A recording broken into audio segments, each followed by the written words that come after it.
All right, welcome into the Bears Ravens podcast, you know? Flock Nation Speaks T3P podcast. All the Bears fans know me. Your Baltimore Ravens The Bears podcast, where we talk about the best team in NFL history. The Bears. If you're a Ravens fan, of course. Passionate Ravens. Passionate Bears. You know what I'm saying now? That's what we do. You know?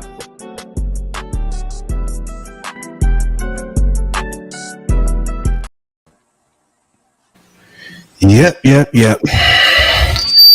Back again. For sure. I really got to see how you feeling now. Now that you got y'all a new receiver, you got y'all a new quarterback. Look, that bottom image gonna have to change, I think, a little bit now. You know, with once Caleb get the actual jersey on, you might have to swap. I don't know about that. I don't know about that, though. Was it 13? Probably. I think that sounds about right. I think that's him. 13. We ain't 13.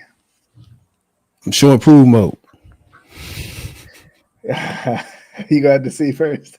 Most definitely. I feel like y'all did good though.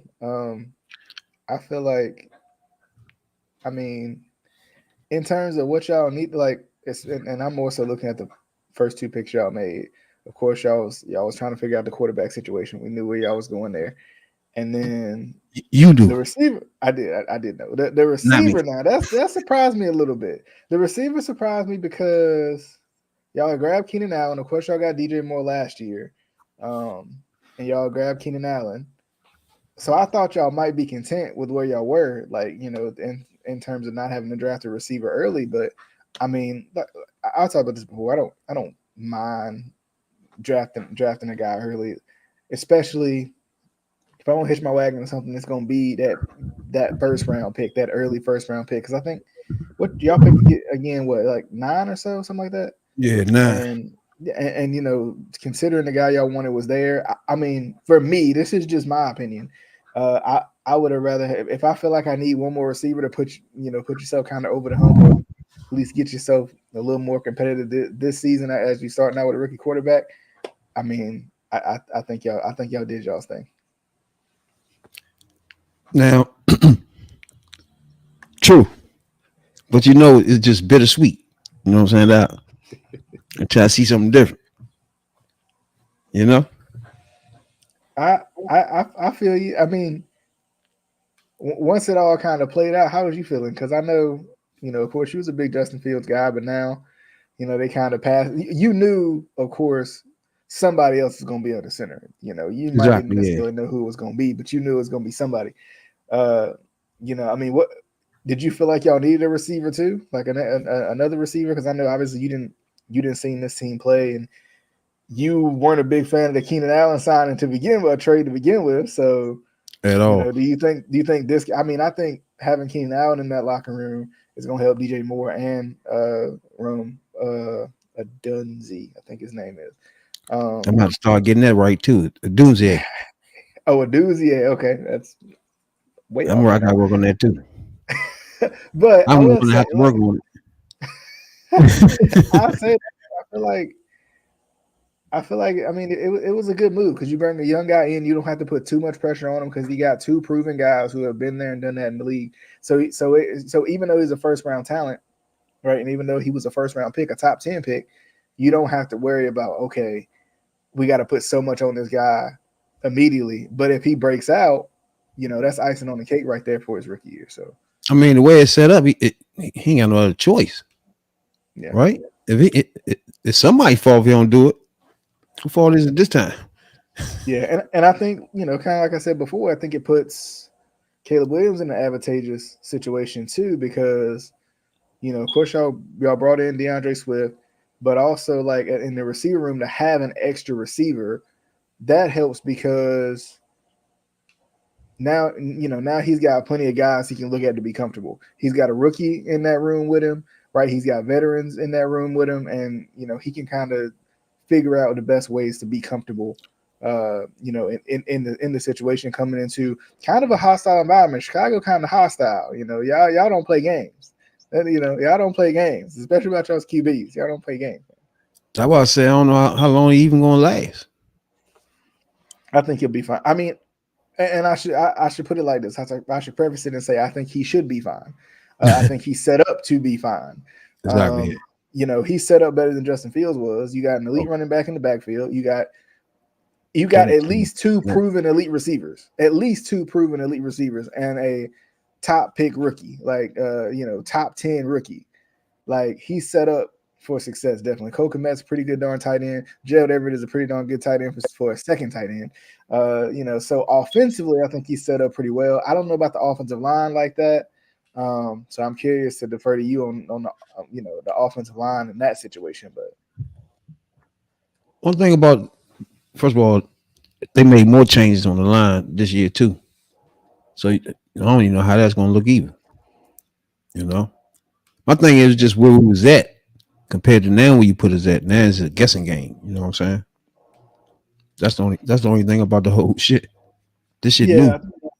I think that's the thing too. Like it's gonna be, it's gonna take a little bit of time for everybody to gel together, and a lot of times, especially with a rookie QB, you don't gel together like that. And it depends. Like y'all kind of, I think y'all was almost in probably an even better position than the Texans was, to be honest. Exactly. So that's the good part about it too. Kind of like we said before the draft.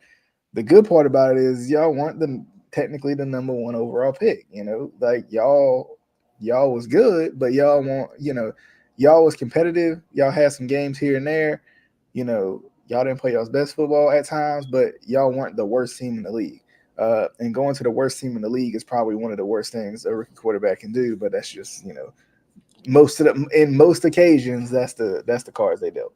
Yeah, we had a few situations where we should have been in the joint last year. A few situations where we blew it. The defense blew it, but that's another topic. That's another day. How you feel about y'all's defensive moves? We ain't even need none of that. To be honest with you, it was top 5. Yeah, I mean, I know y'all had some people y'all had to replace. Like y'all had, I know y'all had Eddie Jackson. You got rid of Eddie Jackson. That's why I said him and Justin Fields, like that would make it hard because both of them is like the hard of both sides. Like one defense, one offense and shit. Right. Yeah. I mean, I think interestingly enough, I always like to look, especially after they're drafted, look at the kind of what people say, what they said, and at the combine and whatnot and stuff like that. And I can't even say his name. What is it again? Aroma Adugie. Right. They say Adugie. Okay, we're gonna just stick with that. So his NFL comparison is Larry Fitzgerald, so that's a pretty good comparison. I see he's one of those type of guys. He likes the 50-50 ball as opposed to beating you off the line. Like it's not that he can't run a route to get open. He kind of has these weird situations where he prefers the 50-50 ball. So that's interesting. And that'll be good for Caleb too, to have a guy he can throw the ball up to and, they're going to come down with it.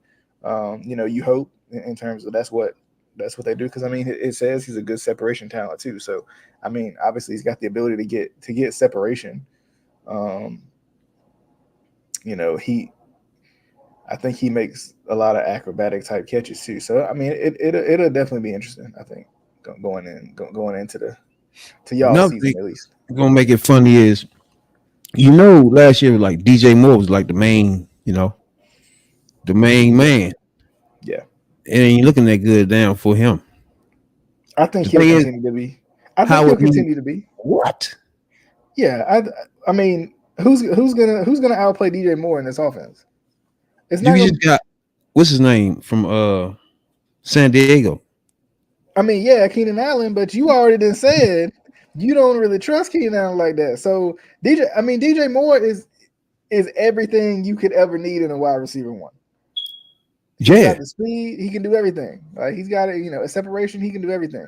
And I know you got this guy too, but and honestly, this guy might statistically outplay DJ Moore. That's what I'm trying to tell you. Putting the simple fact of quarterback is new, so all these people are new to him too. So it ain't like he can favor anybody, you know. Well, and the other thing is, I'm gonna be honest with you. I'm not double teaming this dude, right? I'm not double teaming him. I'm double teaming DJ Moore. No, I'm not double teaming him. Not a rookie coming into the NFL with a lot to prove. I'm gonna double team the guy who's done it before in Keenan Allen, or the guy who's done it before in DJ Moore. That's gonna be the first two guys I'm gonna shift my coverage to, and I'm gonna make him prove that he can actually beat me. Now, like we said before, there's so much talent on that offense that it's gonna be hard to double team here or there, right? Because there's so much talent right now on paper. So. Do you know DJ Moore was mad that he didn't make the Pro Bowl, right? Yeah. But he had all career highs, touchdowns and yards and receiving. Career highs. I'm not surprised by that. He was pissed. Now, do you actually think in your mind he can reach those numbers again with all these people out here now? I mean, think about it. Think about the career year Jamar Chase had when it was him, T. Higgins, and Tyler Boyd. You know, so like it's just going to depend on who opened for Caleb Williams, right? And if DJ Moore is open, you know, if DJ Moore is the one that's open the most, he's gonna get the ball. And I think I honestly think DJ Moore is faster than the rookie y'all got. He's obviously faster than Keenan Allen, so he's gonna be the speed threat out of the offense right now. So, I mean, I think there's definitely possibility. I think Odunze probably gonna be more the 50-50 guy, more the in between intermediate. Well, that's probably intermediate gonna be Keenan Allen probably, but still, it's too much. If you're a quarterback, it's lovely. You love this, you know what I'm saying? But if you're an individual receiver, like you're looking around like, oh, this is not. It's only one ball. I mean, if you think about it, if the expectation is for Caleb Williams to throw for 4,500 or 5,000 yards, then God, you know he got people who he can throw the ball to. In Chicago, I still ain't seen him how he act when it get cold yet. We don't even know how that's gonna look. You know what I'm saying? All right, we'll see. Getting cold is tough. It's tough to play in that cold, boy. We'll see for sure. We'll see. Who y'all get? Y'all picked up a cornerback, right? Yes, we picked up a cornerback. Look, I was mad. I'm not gonna lie to y'all. We picked up Nate Wiggins, the 30th pick.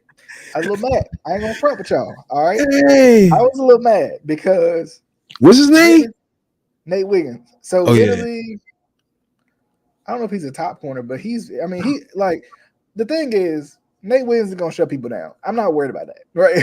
But my issue is the defense was already good enough. We needed another receiver. But you know what? Look, EDC made it for it. Tez Walker did need another receiver. Tez Walker in the 4th round, speedster, something we don't have right now, which is a whole lot of speed. Well, Zay Flowers is fast. We don't have like a deep threat speedster right now. So I mean, I think bringing in Tez Walker from UNC, I think it is big. I feel like there was offensive line questions, and I think that's another reason why people really didn't want a corner was because there was offensive line questions too, because you got rid of 3/5 of your offensive line, but bringing in Rosengarten, that's another guy who, because you brought him in, that shores up your right tackle position, which was the most questioned. The guards were question marks, but not nearly as big because, you know, this one right here, guys out there. Yeah, that's Nate Wiggins. That's the 1st round pick right there. Yeah. Now I will say something about him. Just my first time ever seeing him. Right, he looks like a one of those cornerbacks that want to pick every down. He want to pick something. You feel me? Yeah, he definitely aggressive. Like, yeah, I like that he's aggressive. I don't know if he's giving Marcus Peters vibes to me, but you know, that was one of the guys I really liked that the Ravens had when they had him with Marcus Peters because he was aggressive. You know, is he fast? Always aggressive. Yeah, because remember because he made that stop right there. Want that him? Right. I'm talking about what he run. Oh, I don't know what his 40 is. He said he made that stop right there. But look, on the field with the pads on, fast. You can walk him down though. He give me the vibe of now don't trip out. I'm not saying he did. He gave me the vibe when I first seen him of Deion Sanders when he's real young.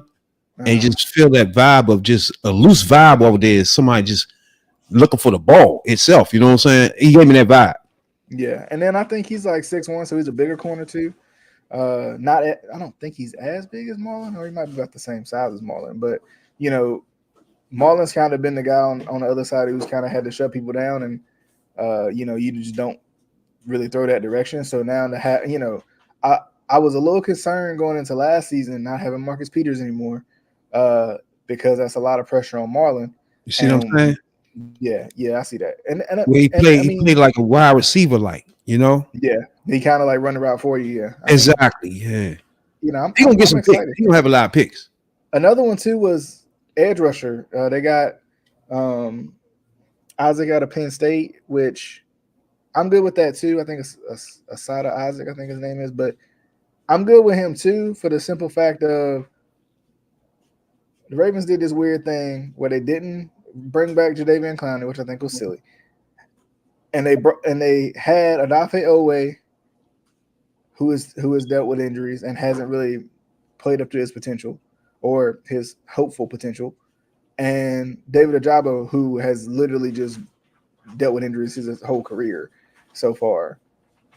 And those were the two edge rushers you had. So they needed an edge rusher regardless. So they got one in the third round. It'd be interesting to see, you know, what. But when y'all defense top 5, yeah, the defense is gonna be fine. But they need another edge rusher. They need a better rotation because of Ojabo's health, and it's gonna probably still take him a little bit of time to get into the lineup just because of his injury history. And then, you know, Owe is still raw when it comes to being a rusher. Really, like honestly, I think if Isaac is a pure pass rusher, then honestly, it might let Owe do maybe a little bit more what they want him to do, and just like roam around and be aggressive and be fast. So we'll see. Like I said, TJ Tampa in the fourth round, I was cool with that, and then the Tez Walker pick, I was ecstatic. Wide receiver out of UNC, I was ecstatic simply because, I mean, it's exactly what we needed. You know, it's exactly what we needed. I mean, he's from Charlotte too, so that kind of, you know, it's a little homerism in me for the little bit of time I've been here, but you know, still, like, you know, he has that speed threat, but also, you know, I feel like he's kind of coming into a situation too where he don't have to come in and be the guy. He can come in, continue to develop who he is as a wide receiver, and because Zay Flowers is that dude, and my prediction, Rashad Bateman becomes that dude this season, it's going to take a little bit of pressure off of him, which I think is going to create a situation where he can really, you know, show off a little bit. So, but sometimes when I step out and think of the Ravens, it's really y'all don't really having nobody that be.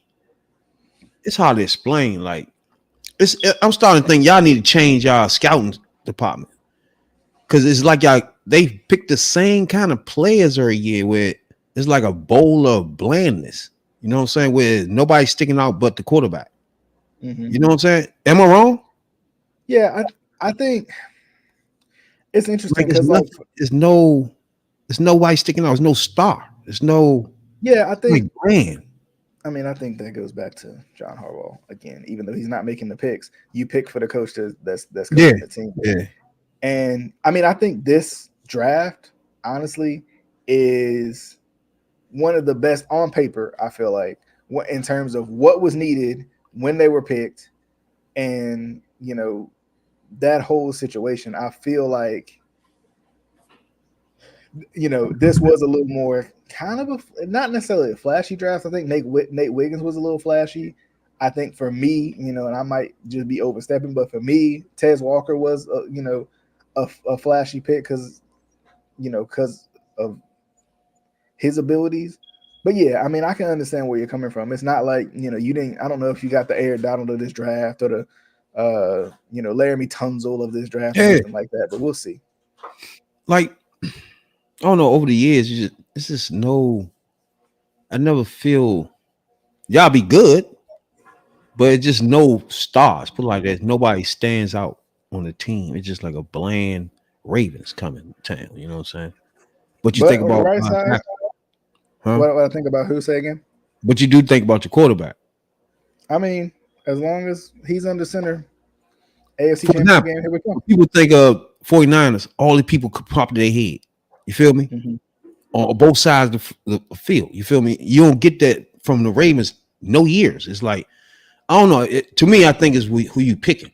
Like, these people not turning into stars. They've turned into just good players. Mm-hmm. You know what I'm saying? Yeah, I think, I think obviously Lamar is the biggest star the Ravens got, but I think at the same time, like, I think it's changed. I think it's really going to depend on this season. Once again, this wide receiver room is very, very much the you don't have to prove it to me wide receiver room right now, because they just haven't yet. Whether it be injuries, Zay Flowers has, but that's been about it. So there is no Odell in this wide receiver room right now. There is no Dez Bryant in this wide receiver room right now.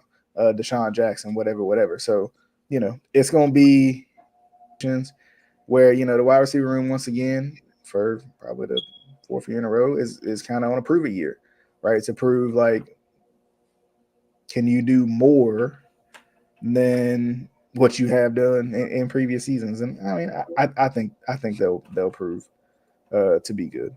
Now, that right there is what I'm excited for the GM myself, for the GM of the Bears, period. I don't like what he did with Justin Fields at all. But it seems like if I was to take that out and look at everything else, he does everything I want. He reached and get good players out there. You know what I'm saying? He don't overpay us for unnecessary players. But so I like him. I like the players he bring in out of the draft. So I just can't hate on him. I just don't like him getting rid of Justin Fields, bro. You know what I'm saying? So I got to see what he see. He sees something, right? Yeah. I need to see it when the season starts. That's all. You know what I'm saying? Whatever he saw. Now you gotta give him credit. He was the first black GM in Bears history. So you gotta give him credit for making ballsy moves. You know what I'm saying? Risking your job type moves. Like, this is a risk move when you get rid of the quarterback and then move it and put a rookie in. You know what I'm saying? That's huge, especially when you was rebuilding and I guess the organization giving you a chance to flip things around. You know what I'm saying? It's like, so what I was just saying about the Ravens is like the flip side of what I'm seeing from him. He drafting players, but if they don't look like they're becoming stars, he moving on from them. Either you like them or not. Even if they're good people, he don't give a fuck. You know what I'm saying? It's like, I just noticed he got rid of a left tackle, the punter, all these people I liked. The safety, I thought he was good too. You know what I'm saying? It's like, but you know what I'm saying? Obviously, he don't feel that way. So he moving on and getting what he think will be a better start. You feel me? So in a way, I think that's a reversal of what I'm seeing from the Ravens. I'm thinking he want to look for stars. You know what I'm saying? He don't want nobody to just get drafted and be good.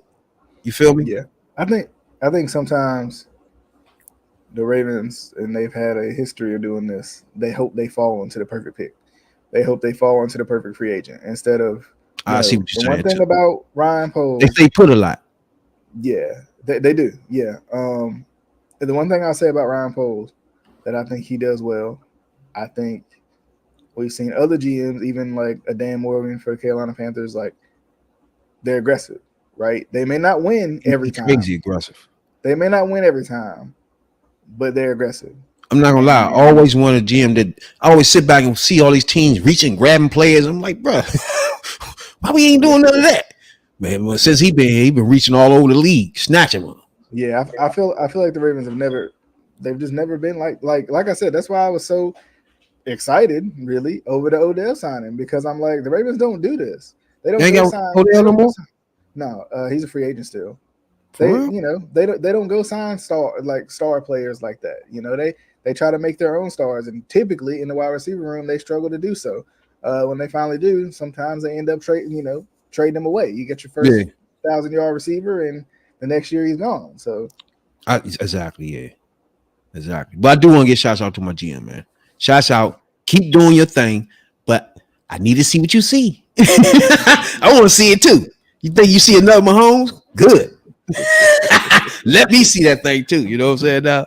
So what you expecting though? What you expecting your camp and everything to look like? How this supposed to look? Who you think gonna come to the top of this thing? I mean, I think y'all ain't got a whole lot of more spots. I mean, much money, do y'all to make any more moves or what? not really. I mean, even to have Odell back here, you have to take a pay cut. But I feel like I doubt Odell will ever do that.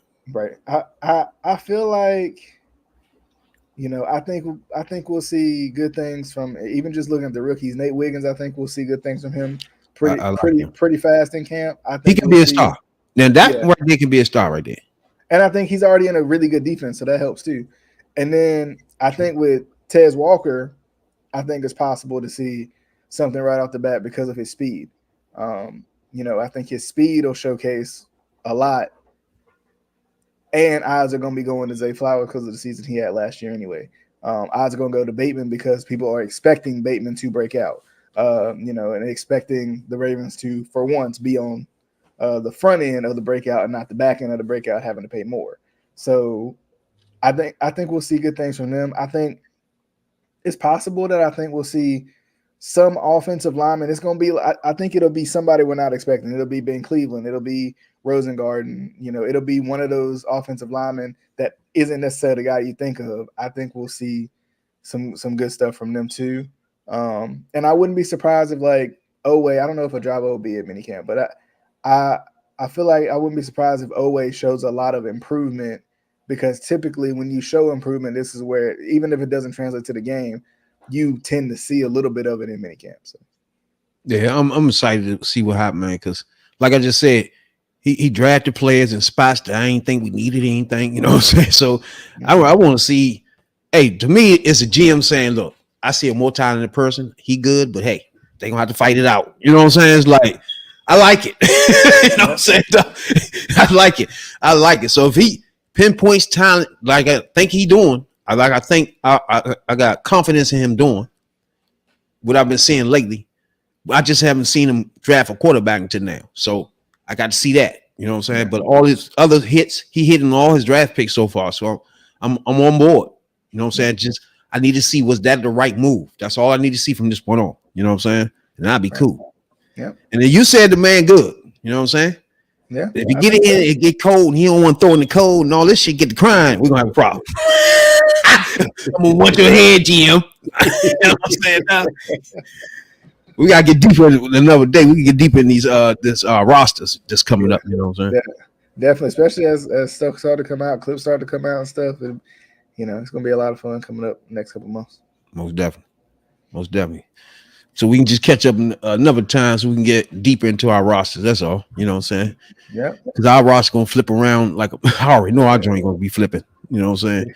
We went from the most talented player on our team was Justin Fields to he gone and the whole team talented now. Right. Ain't that some shit? I know you looking at this joint like, God damn, I was in a bowl of shit and y'all just fixed it up for him. You know what I'm saying? Gave him some soup. That's funny. Appreciate everybody, man, tuning in, man. We'll catch y'all the next time for show for all Ravens, all Bears. You know what I'm saying? You got something to say we get out of here? Nah, I just appreciate, you know, you by having me on again. We'll definitely get back together again. I have to change our joint. I got motherfucking Justin Fields up there. I got to put Killer Williams on the joint now. Switch that up, you know. But once we do that, we back on point. Appreciate everybody though. All right, welcome into the Bears Ravens podcast. You know, Flock Nation Speaks.